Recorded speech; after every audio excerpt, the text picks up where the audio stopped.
I am so glad you convinced me that the family car should be the Defender 110. It is so beautiful inside. It's so comfortable, and it just feels indestructible. Yes, it really is. I've been waiting a long time for the new model to come out. The Defender 110, I'm telling you, it's my favorite car of all times. It's my third one. You know, I have stories of going off-road. The guy managed the group. He was like, what are you doing in this beautiful car? I'm like, I'm going off-road. He's like, are you sure? Because you can use one of ours. And then they look like Mad Max cars. I'm like, no, we're going to do this. And he was shocked. Wow. Well, it's great because the Defender has been reimagined for 21st century adventure, and its unparalleled off-road ability, as well as its robust interior, are invaluable whether you're headed towards uncharted territory or just a weekend of exploration. The Defender 110 tackles challenging surroundings with absolute confidence. The SUV conveys strength outside and in, featuring peerless technology like an intuitive driver display and an award-winning infotainment system. That's my favorite part, to keep you connected no matter where the journey takes you.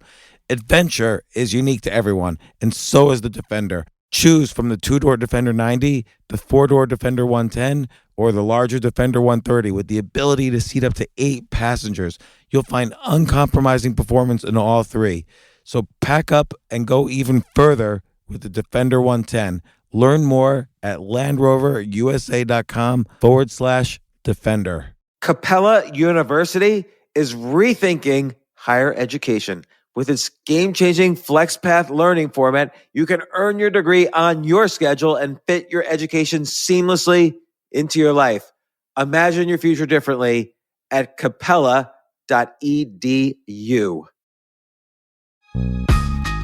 This isn't your average business podcast, and he's not your average host. This is the James Altucher Show.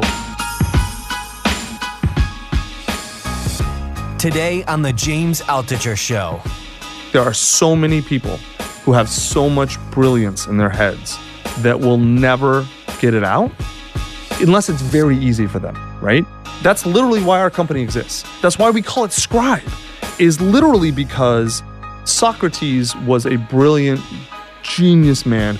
No one would know who he is if it weren't for his scribe. Right, because he didn't write a single thing. He wrote none of it down. You made this great point. What if somebody just wants to have 5 readers, their great-grandchildren, and why can't they write their book? Like, I wish my great-great-grandfather wrote a book where his only audience would have been me. Yep. Every day, millions of people die with all this genius and wisdom and knowledge locked up in their heads, and it doesn't get out, and it dies with them.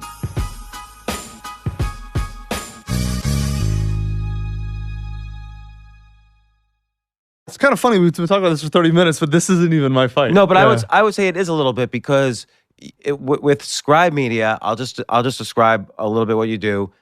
Your point is many people have stories.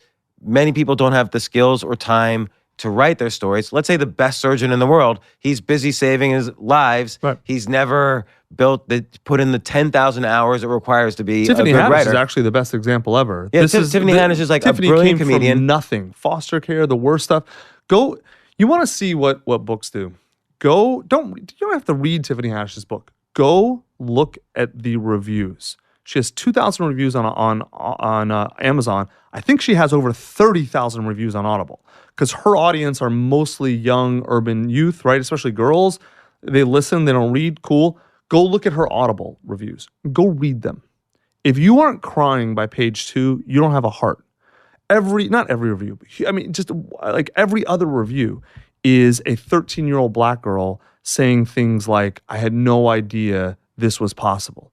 I had no idea real celebrities came from where I came from and had all these other issues too. I had no idea this existed. She wasn't necessarily going to get published by the mainstream until she was a superstar. Right, she wasn't. You guys were working with her We came in right early. before superstardom. Yep. And I think your point is basically people should have a platform to express their story instead of being chosen by a gatekeeper. It's a very, what I would call, choose yourself kind of company. Yes. You could basically 100%. decide, I want to write a book for my own reasons and not because some other publisher wants to take 90% of the profits off of my name and publish only the story. I like one time, and it's horrible dealing with mainstream publishers. One time I wrote a book and an editorial, I made a comment about climate change that an assistant to an assistant of the editor didn't agree with, they would not publish the book unless I changed this one comment. I didn't change the comment. They did publish the book because they had already advertised it to bookstores. But just the fact that I had to deal with that, I presented like 1 million articles on both sides, actually, saying that both sides are legit. There's super scientists like Bill Gates on one side, and his scientists, another big guy on this other side, and their scientists. All I was doing was presenting that there's two sides to the story, and they were so upset. So your point is look, tell your story. We'll help you make it the best possible story. We'll help you get customers. We'll help you understand the publishing business because it's kind of complicated. And that's the service you perform for your customers. Yes. That's why Tiffany comes to you. That's why Nassim Taleb, who's published major bestsellers with major publishing companies, comes to you. He wants to own the rights to his book. He wants to control everything, so he works with us. Right. So on an economic level, too, it makes sense. People don't realize that, though. People think there's a stigma to publishing this way. But if I hold up a book to somebody who says this to me, and I say, "Okay, tell me who published this book." No one knows the name of any publisher. Actually, you know what's funny? Self-publishing, 30 years ago, used to be called vanity publishing. I actually think traditional publishing is now vanity publishing. Because if you go with traditional, the reason is because you feel like you need that external validation from a publishing company. That's the vanity now. Right. When you can publish the exact same book, in fact, usually better. You work with a company like us, or you even do it yourself. I mean, God knows we're not the only way to do it, but you can do a better book by yourself and you can own everything, or you can go give up 85 to 95% or whatever to a publisher. They don't do anything other than put their name on the spine and confer, and I'm saying this in quotes if you're listening, credibility. It's bullshit. There's That's no the only credibility. thing, because they don't get you in bookstores. No. They don't get you on bestseller lists. Nope. They have no marketing No ability. marketing, none. And by the way, the best editors are independently editing. They They're not work for working us. the publishers. The best editors work for us. Right. Well, I use We Neil pay Parker more. for Choose Yourself. Yeah, we pay more. So it's interesting though, because the stigma, the gatekeeper thing, is so powerful. Like, people want to be liked by someone with higher status. The emperor has no clothes, man. Yeah. When the emperor is naked, you're not gonna. Who's going to be the one to say that? And there's another great point you made. I heard you give in a talk in 2014, which always stuck with me, which is that, and I'm going to extend it a little bit. Publishers, their definition of success is if your book sells a lot of copies in the first 2 weeks, they'll be your friend. Yeah. That's their only agenda. Yeah. But and I say that not being degrading to them. That's their business model. I get it. That's their business model, and that's fine. And I've dealt with it. We've all dealt with it. But you made this great point. What if somebody just wants to have 5 readers, their great-grandchildren, and why can't they write their book? Like, I wish my great-great-grandfather wrote a book where his only audience would have been me. Yep. But in today's world, we think a book can't be written for that purpose because that's what we've been trained. No, Random House won't publish that. Barnes & Noble won't share it. But that's a totally valid reason to write a book as well. Of course it is. Absolutely. That's why JT came to us, right? He wanted, he didn't think anyone would care about his story. He just wanted to tell his story to his kids. Because, JT's got all the money in the world now. He's afraid his kids are going to grow up rich, entitled, spoiled brats in the suburbs. He wanted to make sure they knew where they came from, right? But then it turns out the book's amazing. He's got an incredible story. Everyone wants to hear it. Yeah, absolutely, dude. I mean, we're getting there. We're not at the point yet where we've created a platform where anyone can come in for almost any price and have access to really great tools to tell their story yet, like in software or whatever. We have a book that walks through our exact process, so anyone who wants to do it can do it. The tools are out there. But no, our goal eventually is so that, here's the thing, you're conflicting two things. Having a platform. Why am I always wrong? You're not wrong. You're just putting two things together. Having a platform upon which to distribute your voice is a different thing than having help understanding what your voice is and getting it into a medium. They're two different things, right? I agree with that. So like getting good at a podcast and then putting it on iTunes are different things, right? Okay. So the fight that we spent 30 minutes talking about, the Jordan Peterson, Alex Jones being deplatformed fight, right? That is not my fight. That is a very important fight. Other people are fighting that, really smart, accomplished people. I think eventually all of the distributed platforms are eventually going to become undistributed. And so you're going to have a YouTube and a Twitter and a whatever that are, I don't know if it's going to be run off blockchain or whatever, but they're essentially totally decentralized so that they'll be as close as possible to pure free speech platforms. There are problems with that. I'm not exactly sure how problems are going to be solved, but I think that's where we're going to go, is that we live in a world now where authoritarian control doesn't work anymore. The genie is now out of the bottle. And so although it's a battle. It is 100% a battle, and it is maybe the defining battle of the next 20 years, is do we let governments and authoritarians on either right or left control means of distribution, or do we let the people? I sound like fucking Karl Marx, but it's true, man. I'm a Chicago school economist, but that is maybe the defining battle, because I think the genie's out of the bottle too far, though. And I think all the mainstream media and all those people are playing the status tribal games of the last war. They're fighting the old war. All that's doing is creating the antibodies to that faster and faster.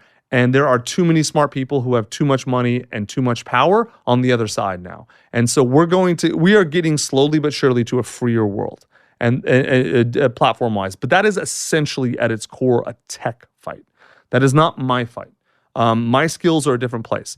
Because now imagine that war's won, right? Imagine today, I snap my fingers, the war's won, everyone has access, any platform they want, et cetera, et cetera. Cool. I feel like the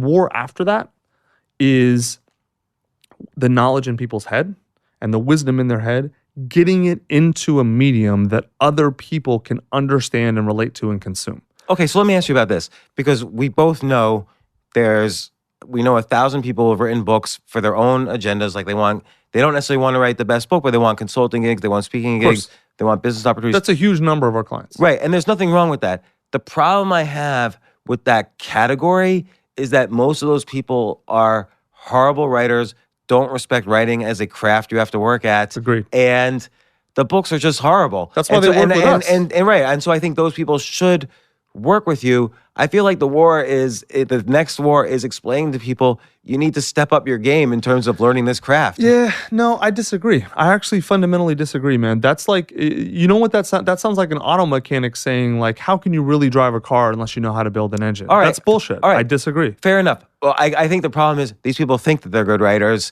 and they're publishing their books. You're talking about people who are writing the book themselves with no help because they think because they're good at their field, they're going to be good at writing. I totally agree with that. Writing is a very distinct, very different craft from being an expert at something. That's literally why our company exists. That's why we call it Scribe, is literally because Socrates was a brilliant, genius man who set the foundation for Western culture in many ways. No one would know who he is if it weren't for Plato, if it weren't for his scribe. Right, because he didn't write a single He didn't wrote none of it down, right? That's the difference, is I feel like there are so many people who have so much brilliance in their heads that will never get it out unless it's very easy for them, right? They don't necessarily have to work with another person. I feel like we can create our process so that it becomes very low friction and you kind of do it. I don't want to say automated, but it's very much a do-it-yourself way.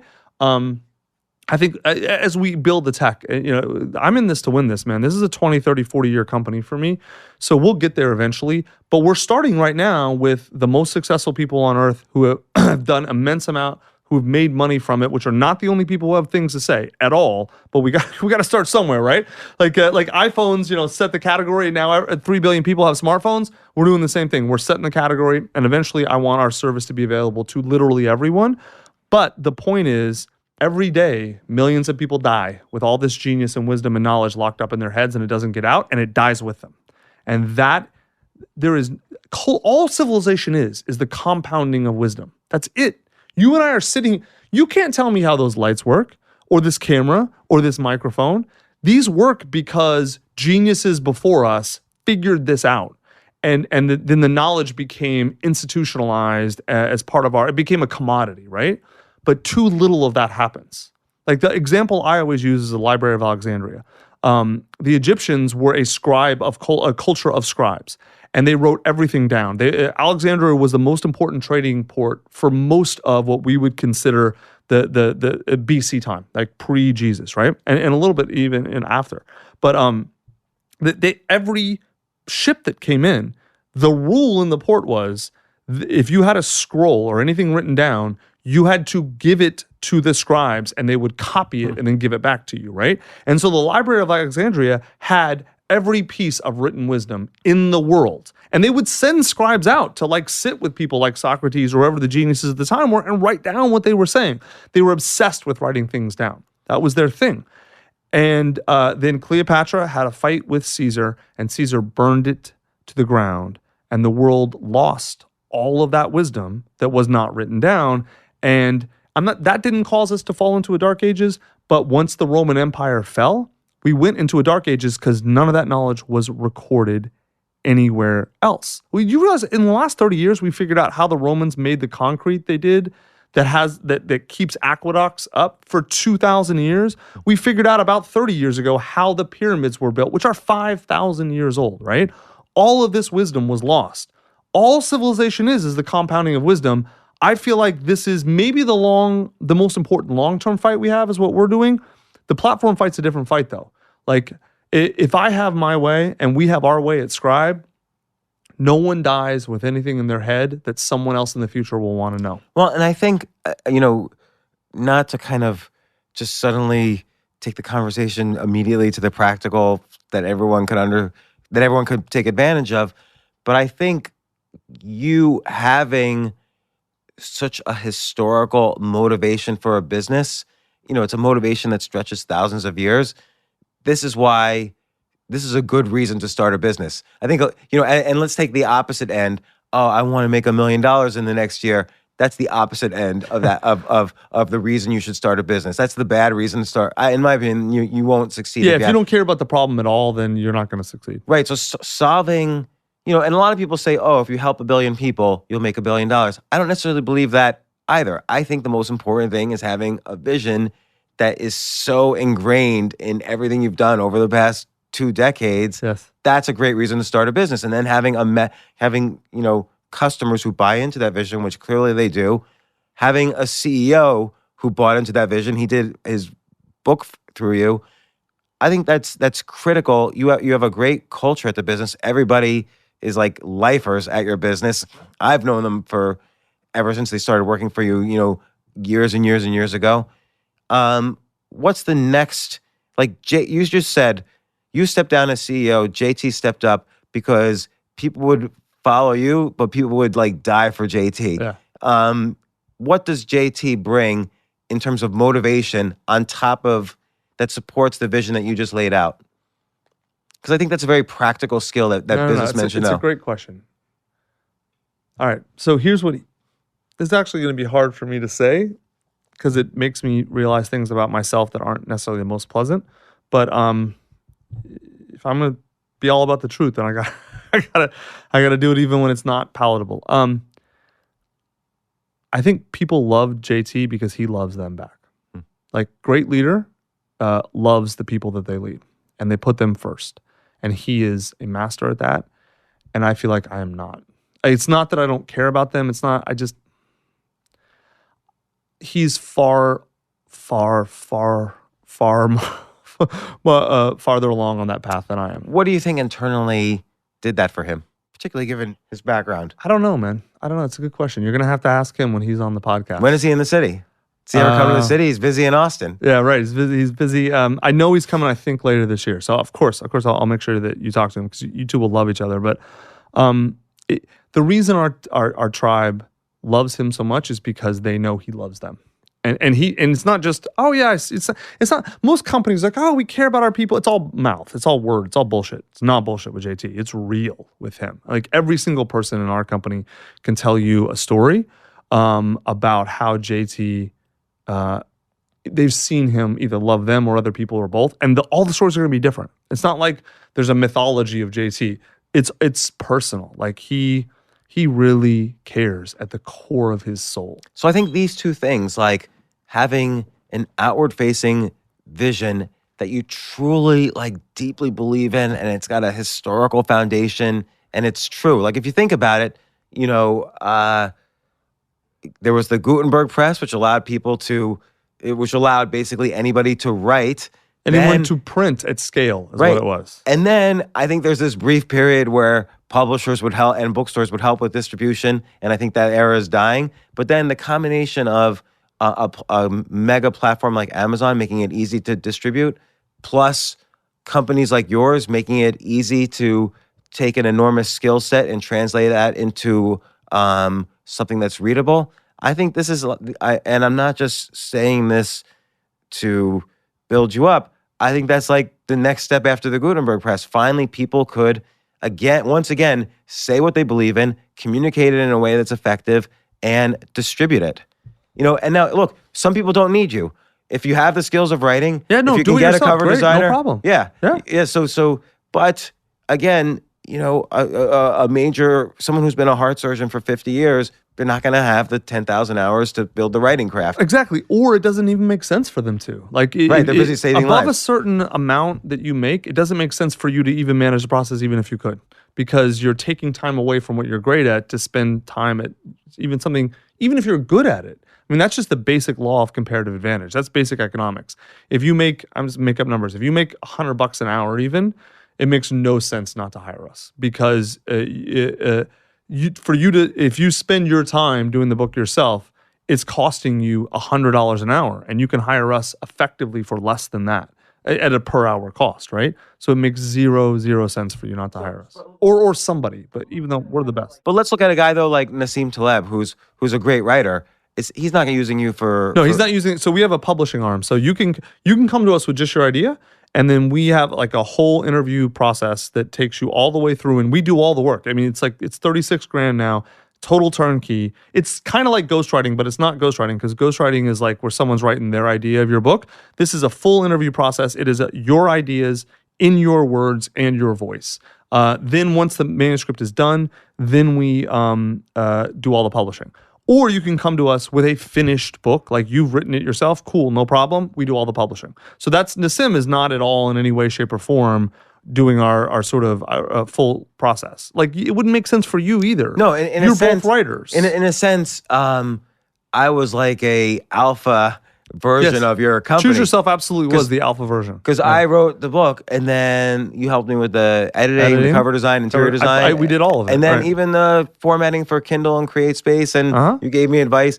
Choose Yourself's the first book I did as an audiobook, because you said, A, you have to do an audiobook, and I followed your advice, and it was great. And B, you literally called my ex-wife and said, don't let James just read it in his bathroom or whatever. Yeah. Like use this studio and do it professionally. Yeah. And that kind of made an impression on me in the sense that if you're going to do something, make every aspect of it professional. Yes. And then you're still doing it yourself, yes. but do it with the highest possible quality in every way. That's why for this podcast, for instance, we're doing it in person because I think that's more professional than mics, Skype. You've got a whole team here. Yeah, fantastic. We're videotaping it. We're micing it. The audio quality is going to be great. We're doing it in a professional studio, semi-professional studio. This is my stand-up club. Yeah, right. Of course. But we have podcast studios in here. So doing everything professionally, I feel like I was like the alpha version of your 100% what you did. Yes, 100%. So, and then I don't know. I guess I just wanted to boil it down to like. You're still, 20 years later, engaged heavily in the writing process. People should just read one chapter of any of your books just to see an example of what good writing is. But what would you say for you are the top 3 rules of writing? So this is what we tell our authors. Like we now have a program actually called Guided Author, where it's the exact same process for the $36,000. But instead of us doing all the manuscript work for you, we tell you what to do, and then you do it, right? And with our guidance, so it's like a third less. But you're gonna have your hands on the keyboard, but you're gonna have total guidance. And then when you finish, we do all the publishing, right? So like people love this now. This is because there's some people who are just like, okay, you do it's my knowledge. I'm gonna get on the phone with you. I'm gonna dump my soul into the calls, but then you do everything else. And there are people who like just want to do it themselves. Great, no problem. There's a middle tier who want a lot of guidance and a lot of help, but they do want their fingers on the keyboard, right? And so Those people are perfect for guided author. Anyway, so I'll tell you what I tell those people. The number one rule, there's three things. This is literally our positioning. This is our structure, how we do it. The first thing you have to understand is, what are you trying to accomplish with this book or this piece of writing? What is your goal? Because if you don't know why you're writing it, you're just going to write meandering nonsense, right?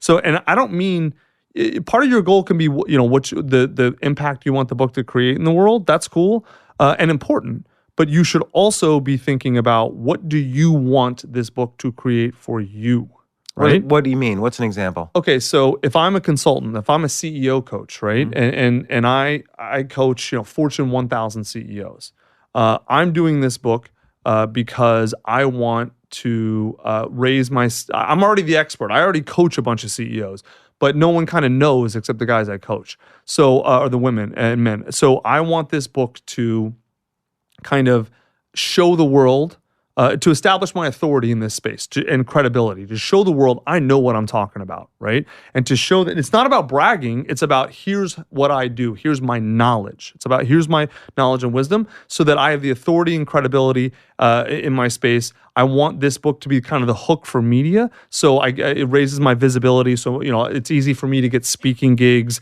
It's easy for me to go on podcasts. Like, if I'm the best CEO coach in the world, you're not having me probably on your podcast. But if I have the book that is the definitive CEO coaching book, you're probably going to have me on your podcast now. So it's a authority, visibility, and then also it's a legacy piece for me. Like, I've done amazing work. Like, I've helped all these companies, these CEOs do well, which help these companies do well.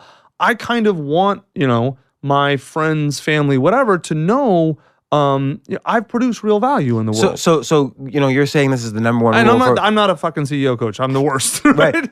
So you're saying this as a rule for writing. How does this translate into better writing? So hold on, you got to stick with me now, because once you know what you're trying to accomplish, right? Whereas you and I write for entertainment, right? Or my old stuff was, I want to make people laugh. Totally different than establishing authority and credibility. Just different goals. But you must understand what your goal is. What is your objective with this book? Because once you know your objective, now you know who your audience is, right? So if my goal is to establish authority with CEOs of Fortune 1000 companies, my audience are CEOs of Fortune 1000 companies and the people that influence them. That's my only audience. So that can motivate, let's say the first line of a book like that is, your $1 billion revenues, your $1 billion revenue company is about to go bankrupt. The bank is on the phone. You're scared to death and you're hiding under the table. If you're James Altucher, that's the first line. I walked in and we start talking. Yeah. Or whatever, right.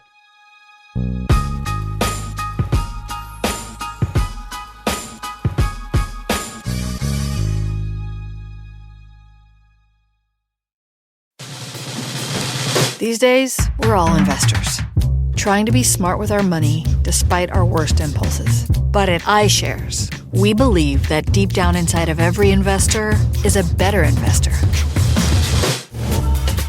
One that's just waiting to be let out. Explore iShares ETFs and insights and let your best investor out. Visit iShares.com for more information.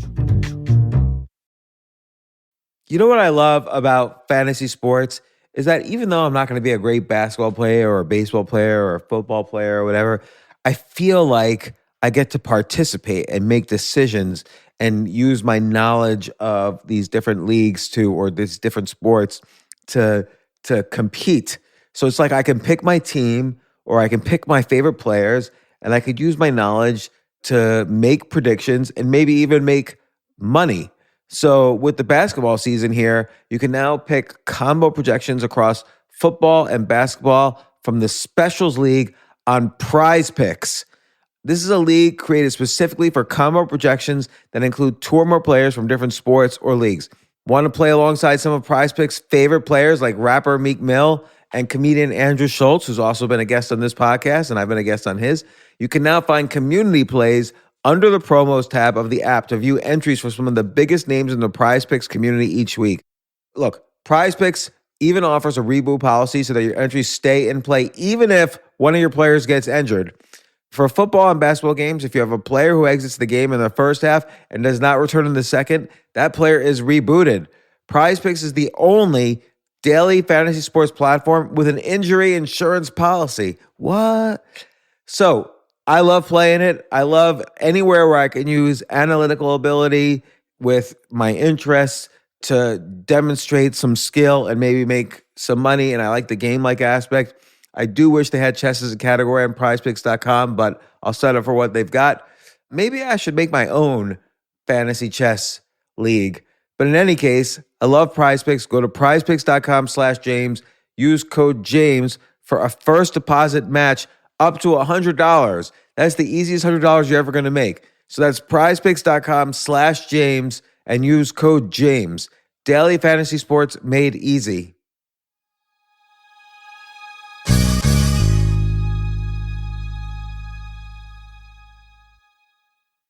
The future of learning is definitely online. Like, it's such BS that you have to spend $200,000 or take $200,000 in loans and go to some fancy school when it's useless. It doesn't guarantee you a job.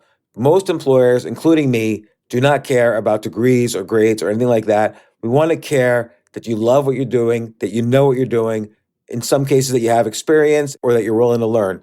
But people in general love learning and are curious. Like, the key to success is curiosity. And I think masterclass.com is the perfect model for online learning. I'm really happy they're sponsoring this episode.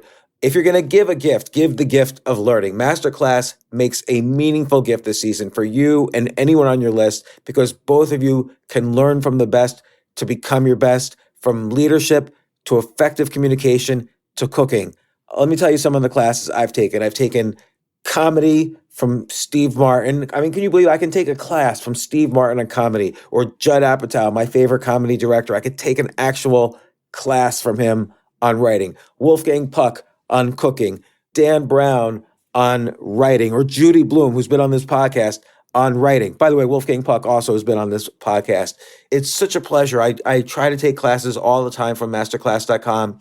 And whether you're watching Masterclass on TV or listening in audio mode in the app or on their site, the quality speaks for itself. It's like these Masterclass instructors are your own personal mentors that are going to help you reach the next level. How much would it cost to take one-on-one classes on comedy from Steve Martin or on chess from Gary Kasparov? You just wouldn't be able to do it.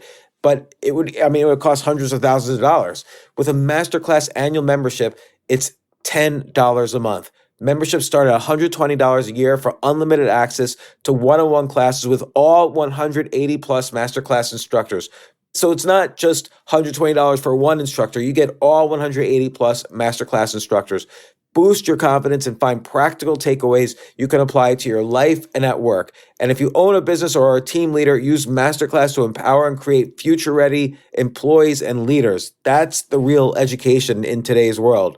So this holiday season, you can give one annual membership and get one free at masterclass.com/JAS. JAS, of course, stands for the James Altucher Show. So right now you can get 2 memberships for the price of one at masterclass.com/JAS. Masterclass.com/JAS. Offer terms apply.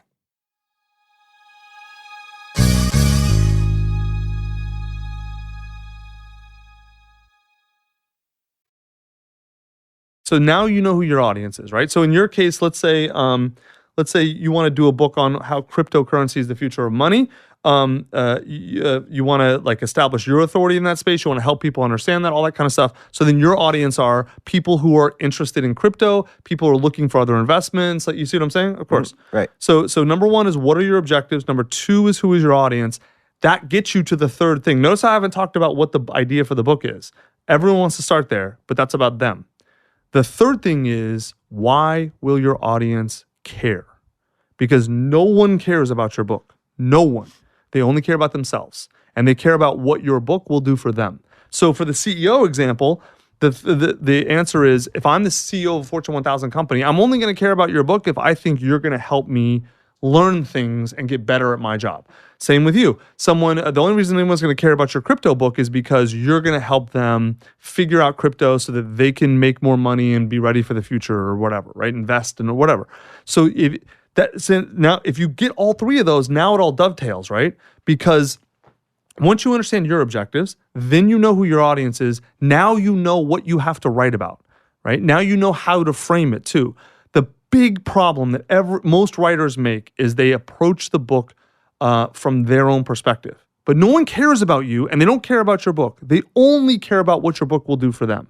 What our process does, or what the process I just detailed to you, it helps you clearly identify why an audience will care for your book, and it helps you write to that. So that, because if you do not write this book in service of an audience, it will not get you any benefits at all.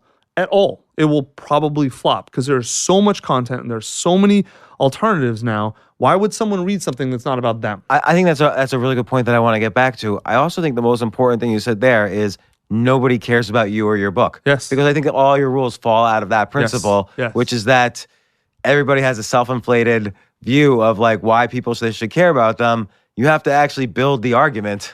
Well, in the book. here's what's crazy. So we walk so many, we've done this, we've worked with 1,000 authors now or something. So we've done this so much, but everyone starts off, people who don't know books, right? They start off being like, they think they kind of want to write a book about themselves or about all the cool things they've done. And so what we always do is we kind of run them through this process, and what they realize, we talk them around to understanding that the book has to be positioned for the audience. And they get that. Everyone gets that, and they understand why, and they understand the logic once we kind of walk them through it. But they think in their minds there's a dichotomy between either the books about me or the books about my readers. Not true. The best books are positioned for the reader, meaning like basically, here is what you're going to learn, here is the benefit for you, right? But that's kind of like sell them what they want, right? You sell them the benefit. But the actual book itself has tons of your own stories in it. The reason is because now all those stories are in service of teaching them what they want to know and delivering the benefit. The stories aren't about, they could be totally about you, but every story is relevant to something they're learning. The reason is because, number one, humans learn through story much better than they learn any other way. So if you can tell a story that makes your point, they're going to learn it and they're going to read it and they're stay engaged. And two is people will then connect with you and they will care about you. You are a master at this, at teaching relatively complex or relatively straightforward things, teaching information through story. That's what you do. That's why you are who you are. That's why millions of people are going to listen to this podcast, is because you don't lecture people. You don't just lay out the information. You give it to them in the context of a story that they can understand and relate to. So really what we do with almost everybody is we take them and reframe them from this book's about me to this book's about the audience, but I will teach the audience through stories about me. But then the craft of storytelling, there's got to be like what's... Oh yeah, dude. That's deeply difficult. It's one of those, it is extraordinarily deep and difficult and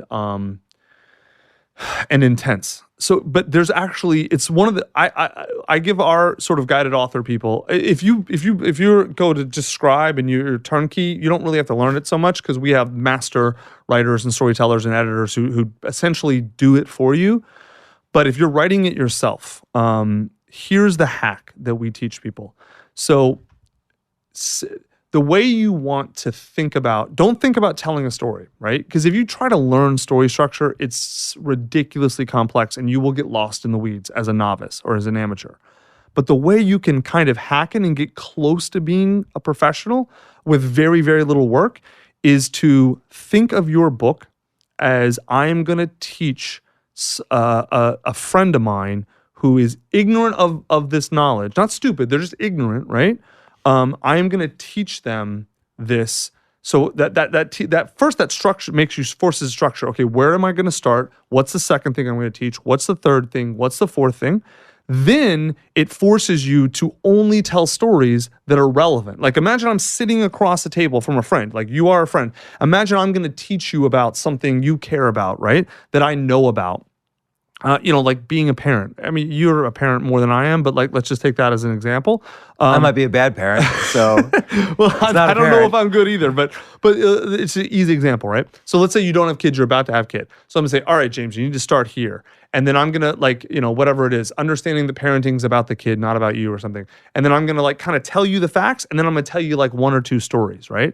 Because if you come to me and ask me, that's how I'm gonna say, well, you need to know this and this, fact one and fact two. And like the way I learned fact one is, and then tell the story. And the way I learned fact two is, and then tell the story, right? If you just do that, you are going to have a very, very good book. Right. If you just say the facts without the stories, no one's listening. No. Because it you're doesn't right. land anywhere. It doesn't connect. Right. It's a primal, almost biological thing that we tell through storytelling. I just wanted to add one thing to that, which is often when I'm writing a book, it's not like, oh, I'm such an expert, so I'm going to tell you all these great stories. I'm kind of learning myself while I'm writing the book. I'm having stories while I'm writing the book. Like, I didn't write the book Choose Yourself because I was so great at like avoiding the gatekeepers. It's because I felt my whole life like I needed to be validated by them, and it was a disaster as a result. And I'm in the middle of a disaster. And so writing the book is almost my processing that disaster. Yes. That's the story. So that's where it is the story of me a little bit, but it's using 100%. it to kind of say, okay, here's how here's a state that many of us are in, being stuck because the gatekeepers blocked us. Here's how I got out of it. You could use my advice or not. I'm not being a lecturer. Yeah. I'm just telling my story. You know what's so funny, man? In the guided author, so the way guided author works is that everyone in the program comes to Austin for 2 days, and they spend 2 days with me and 2 of my senior team.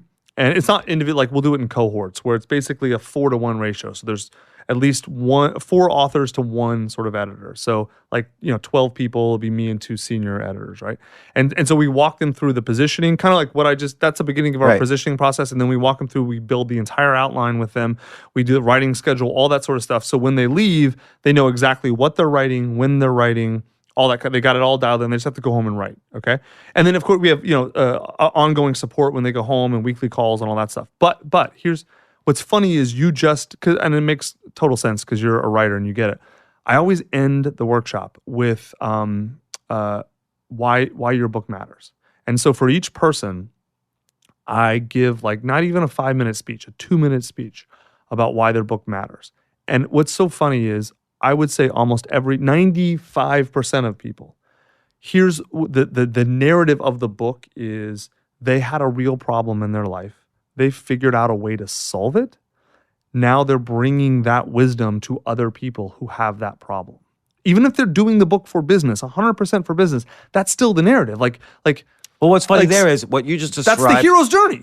It's the hero's journey on top of the hero's journey. Right. So they already had the hero's journey, which is their problem. Now they have what our friend Steve Pressfield calls the artist's journey, which is like, how do you take the hero's journey to express your prior hero's journey? Exactly right. So an iconic example is there's this woman, Anita, who came through and she's a sales consultant, really high end. She's an amazing sales trainer. She was she's this small little Indian woman and very demure and whatever. And she got into sales and was terrible at it and had struggled with it and was all this sort of stuff. And then she taught herself sales. She got really good at it and amazing at it, right? And so she was kind of like the iconic sort of tech person, right? Terrible at dealing with people, whatever. She got amazing at it, became a baller salesperson, and then realized that she had a skill. She could teach tech people how to become salespeople. And so so she became a consultant. She's really good at it. Now she wants to level up and be seen as the sales trainer for tech people, right?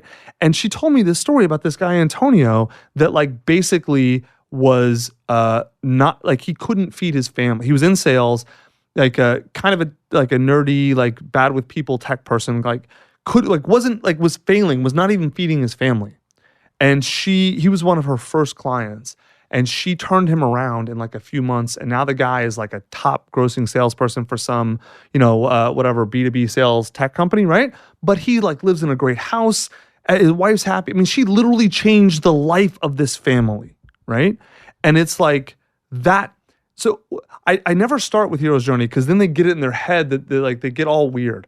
I walk them through it without telling them what it is. And then at the end, I'm now look at what you've done. Now you have the entire template. You have the map to go do your heroes. You did the journey yourself. Now but that's the whole point of the hero's journey, James, is that when you come back, when you cross the threshold, you go on the adventures, you fight the demon, you get the treasure, right? The treasure then you bring back to the village and share with everyone. That is the whole point. Right. So they're in that stage now of you've got the treasure, that's their knowledge. The book is how they bring it back and share it with everyone. Right. That's the thing. And so I walk them through that, and it's then now they're all excited and they get the book's not, yes, it helps them with business, and yes, that matters a lot, but they get that there's a purpose beyond them for the book. So let me ask one step further, which is almost kind of a meta question to your business, which is 10 years from now, where's media heading? Now, think about 10 years ago. You could write a book, like Malcolm Gladwell could write a book and become famous because of that book, and that's it. That doesn't really happen anymore. I mean, the only example I've really seen, honestly, in the past 10 years was Jordan Peterson. But he didn't become famous because of his book. No, it's because of his YouTube videos. Yes. So, and because the book of controversy, just came afterward. like he kind of hitched onto a huge controversy, and that propelled He had his a videos. huge audience Right. before the book came out. Right. So, and then you see, I'm going to expand it further. You see Netflix spending $13 billion a year buying new shows. That's going to fail in disaster because nobody has time to watch 200 new shows. There's not even a long tail of that. Like most shows, I get no viewers. So TV is going to change. Book publishing is going to change. Music's already changed. The one social media network with by far the greatest number of new users is Instagram, which we know is just like the worst photographs in the world. So what's actually... Are we just degenerating into this we're changing. splooge of bad media? No. That's never how it works, man. Everything runs in cycles. You know that, man. You're a trader. You understand. Okay, but maybe because I'm so immersed in the middle of it, I'm seeing sort of a big picture, like how everything's kind of changing and failing in weird ways. But where do you see it coming out at the end? For what media? For media in general. For you as a person who wants to express a message.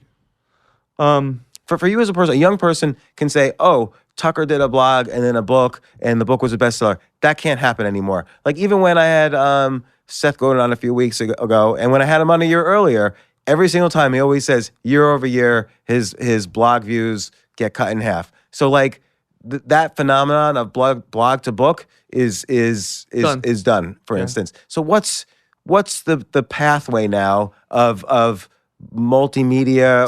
You got to look at it. You're looking at it too small, right? You're looking like a finance chart. You zoom down to 3 months and trying to extrapolate. No, you got to zoom out, dude. Okay. You got to zoom out to 10 years. Actually, more. I would zoom out to 20 or 30 or 40 year view on this at a minimum. So we went through a weird period in history where media is centralized.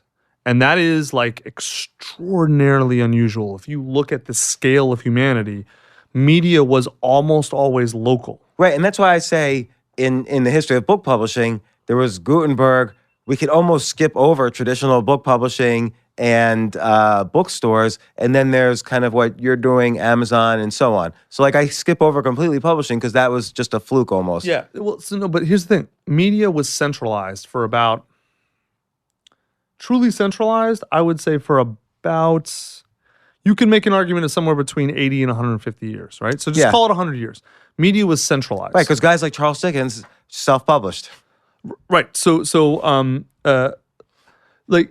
centralization, if you look at look in the aggregate, we went from essentially tribes to an agrarian economy to an industrial economy, and we're coming out of that into a digital economy, right? And so in the industrial world, it made sense for everything to be bundled because there were economies of scale. That was the part of the tech evolution we were in. Going into a digital world, bundling doesn't make sense anymore because... What do you mean by bundling? I mean everything. Okay, so think about, what's a really easy example? Think about tools, right?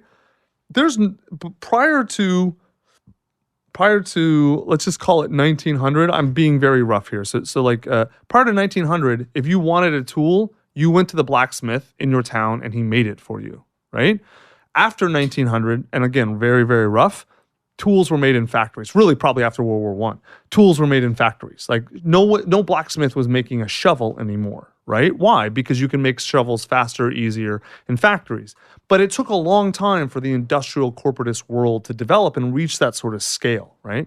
But now it's like everything is a commodity, right? And physical goods are essentially all commodities, except for land. But but we're going back, I think, to we're not going to go backwards in terms of tech because nothing goes backwards. It all moves forward and things are recombined. We're going into a world where you can become local again, where you can be small scale, but still you can enjoy so many of the benefits of mass scale production. But humans are not designed to be parts of massive bureaucracies. We are not designed to be parts of big systems. We are designed to operate on a small scale in small groups that we all know and trust and respect. We're designed to have skin in the game with each other. That's the way socially we are designed, right? And I think everything mass and everything scale is breaking up. Media is just is in that phase, right? And so I think it's not that there's going to be micro brands. It's that everyone is going to. You're going to have maybe the days of mass media are gone, dude. They're just gone, Right, and they're and I not agree with coming back. And so what that means is so many people still. It takes humans a long time to adapt to things, to tech, right? So what we're going to see is not even a million micro brands. It's going to be. I'll give you a good example for professionals.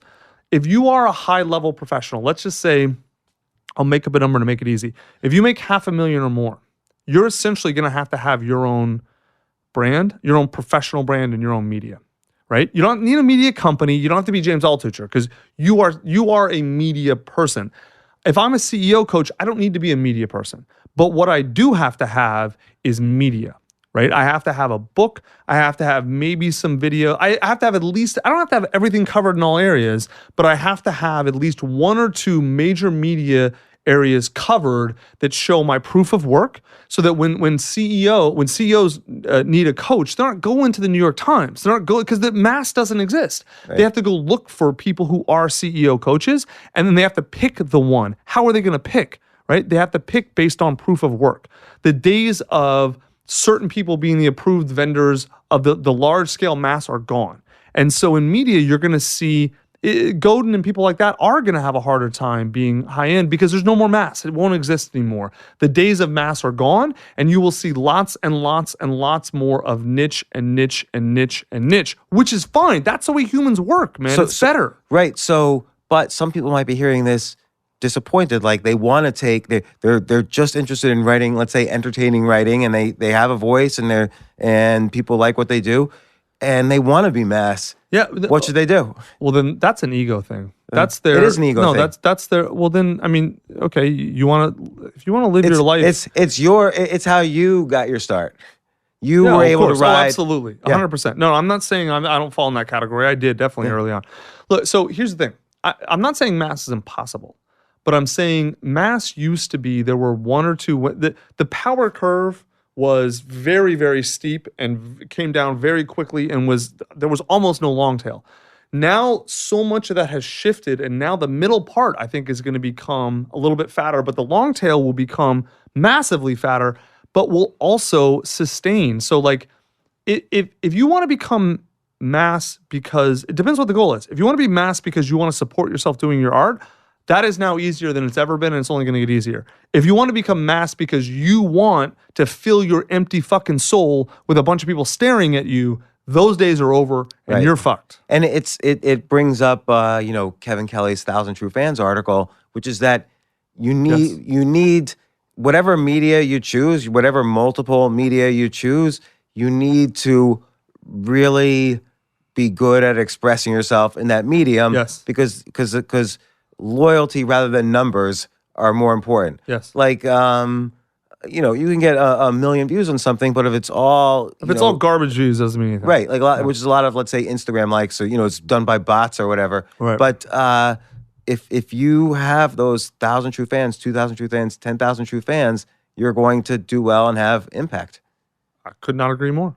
So, gosh, I feel like we've talked about so many topics. We could keep going. I could ask you for relationship advice next.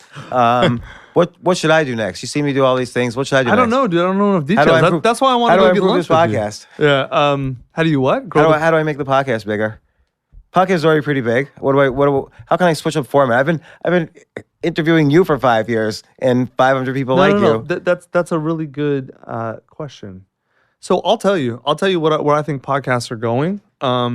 So your podcast interview style is mass media style. Yeah. I think that's going away. I think it's less and less and less. There's 600,000 interview podcasts out there. Right, exactly. And there's only so many people to interview, and they all get the stupid rote answers, and it's played out.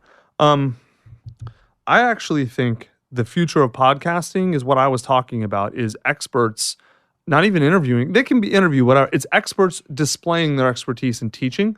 through podcast. So like, I mean, you see Tim doing this a lot, right? Who's a friend of ours. I think that mass media was all about disposable content. That world is content doesn't have to be disposable anymore, man. Like if you looked at podcasts as I am going to record nuggets, not nuggets of wisdom, specific, like you want to learn how to write a great blog post, I'll write a piece about it, and then I'm going to record a podcast about it, right? And it doesn't have to, you don't read the piece necessarily. It's much more about whatever. And then James Altucher's podcast on how to write a great blog post, let's say, that can be, because search for podcasts will improve. Like discovery and search for podcasts is garbage now. That's going to improve. That's going to expand, I think, exponentially. And we're going to start seeing a lot of knowledge and wisdom contained in long tail stuff in podcasts. I agree. And I think we've been gradually making the shift to that. It's almost like in the middle right now. Like we'll have on a celebrity guest, and that almost status signals to other guests, oh, this is the type of podcast where you had X, Y, and Z. Okay, I'll go on there. But interestingly, those get the least number of views. Now, they still get a lot of views, but less than the how to be this sort of podcasts. Could not agree more, brother. So, listen, Scribe Media is great. I've always loved what you're doing, and I'm so glad you came on the podcast. I hate winding it down. Can we make this into a 2-part podcast, by the way? Yeah, of Who's course. Here, by the way? Do you know Steve Cohen? He's the podcast producer. No. Hey, what's up? Nice to meet you. You never had Tucker on Good Day New York? No, we should. Yeah, let's. He was producer for TV for like 30 years. Oh, wow. On every morning show in New York. Yeah. We definitely have. By Yeah. the way, he also, Tucker, by the way, he ages everybody, not just you, me. Yeah. I was producing. Yeah. It was like 30. Yeah, it was 30 years. No, I'm saying like. Everybody is my age, all right? And if you're not my age, you're catching up to me. So, which, by the way, I just stole a Louis C.K. joke, right? He has, Britney Spears used to be a teenager, and now Britney Spears is his age. That's like one of his jokes. That's also like your favorite Matthew McConaughey in Austin. Yeah. They keep getting younger. They keep getting. No. I keep getting older and they stay the same age. High school girls. Yeah, like Matthew McConaughey is the same age he's been since Dazed and Confused. Yeah. So we should go to Austin. There's like 1,000 people in Austin to do on the podcast. Happy to help you. Do you know Richard Linklater? No. No, he's in Austin. Yeah. Yeah.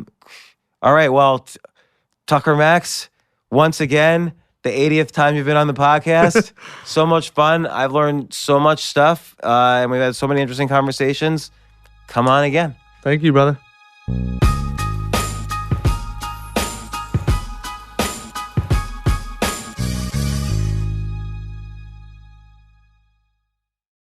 AI might be the most important new computer technology ever. It's storming every industry, and literally billions of dollars are being invested. So buckle up. The problem is that AI needs a lot of speed and processing power, so how do you compete without costs spiraling out of control? It's time to upgrade to the next generation of the cloud, Oracle Cloud Infrastructure, or OCI. OCI is a single platform for your infrastructure, database, application development, and AI needs. OCI has 4 to 8 times the bandwidth of other clouds, offers one consistent price instead of variable regional pricing, and of course, nobody does data better than Oracle. So now you can train your AI models at twice the speed and less than half the cost of other clouds. If you want to do more and spend less, like Uber, 8x8, and Databricks Mosaic, take a free test drive of OCI at oracle.com/advance. That's oracle.com/advance. oracle.com/advance.